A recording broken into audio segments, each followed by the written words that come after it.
As we come out of this bumpy road from COVID, the supply chain constraints are continuing to be a problem for garment decorators. You know, not only has purchasing blank garments turned into a full-time job, now even getting ink, specifically Plastisol ink, is turning into a challenge once the garments show up. So helping screen printers explore solutions for this Plastisol situation is our first Made Ed project. So one of the things we wanted to break down in this Made ED series is, like, let's say you have a Plastisol job, but maybe you're running low on ink. How do you maybe switch things up, use less Plastisol, use other types of Plastisols, or use something different? So tell us a little bit about this job and why you guys use Plastisol for it. All right, so this is a job, like, pretty low quantity, pretty easy to use Plastisol. Typically something like this, you know, we would probably put a white underbase on the red, have a white highlight for the white there, and, you know, really make the red pop off the shirt, because the Plastisol by itself might just kind of sink into the shirt a little bit. It's kind of a neutral color. We've got a couple different options going on here.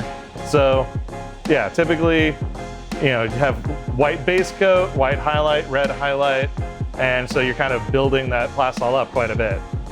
So if we were going to use something different, what are some of the options that let's say you're running low on white ink, you know, that's probably what, 80% of the Plastisol you use? Right.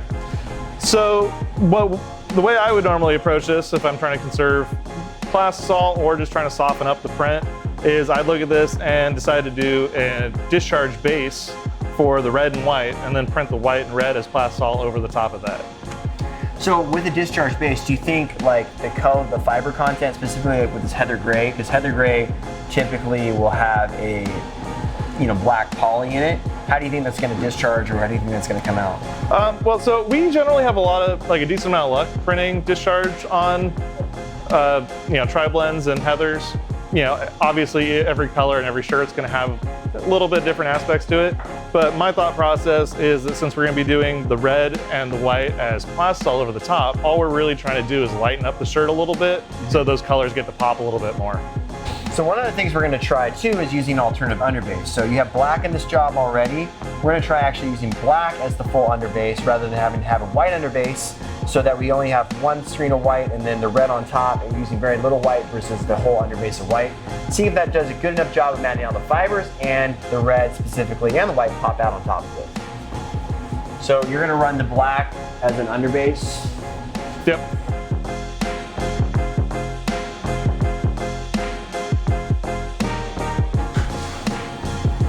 Next, we're going to flash for a couple seconds, because black Plastisol will not mat down the fibers the same way white Plastisol will mat down the fibers.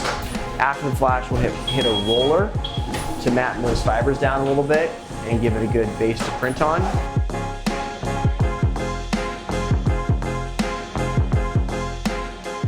Then we're going to try the white, and then a flash after the white, and then a red, and see what kind of results we get.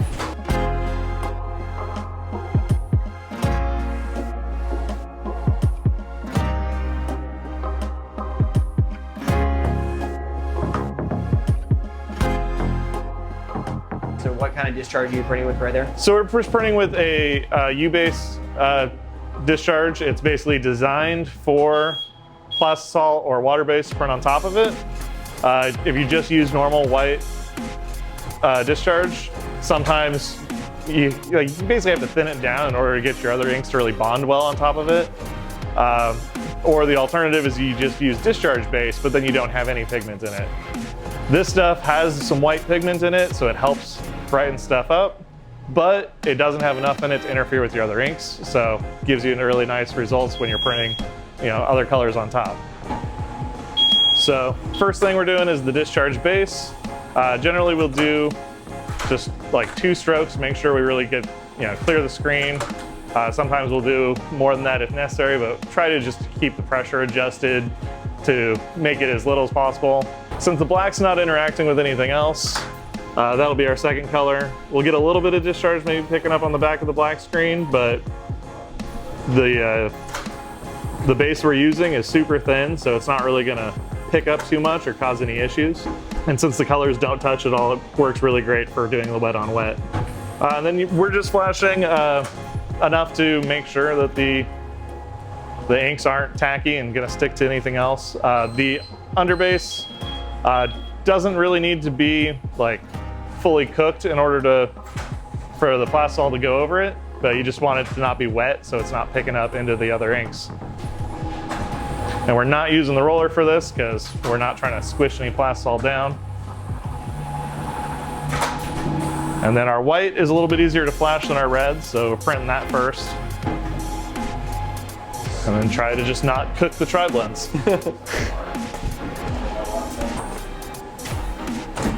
Finishing touch with the red. Yeah, take a look at the results. And then we'll send this through the dryer, let the base charge out and see what it looks like. Now, traditionally the red ink is going to take a moment to lighten up. It always comes out a little hot or a little darker when it's hot, but you can already see it's brighter. So is this how you would probably then end up running the job? I think so. I mean, so the advantages here is that white and red feel super thin and soft. Mm-hmm. So it's like more like the black. Right. So versus a white underbase, which is going to be like. Right. It feels like one coat of everything, but it's got a lot more brightness than if you just did one coat of everything. Keeping the shirt nice and soft, nice and breathable, doesn't make it feel like there's, a plate of ink sitting on your chest. And you save a ton of Plastisol at the same time. Right.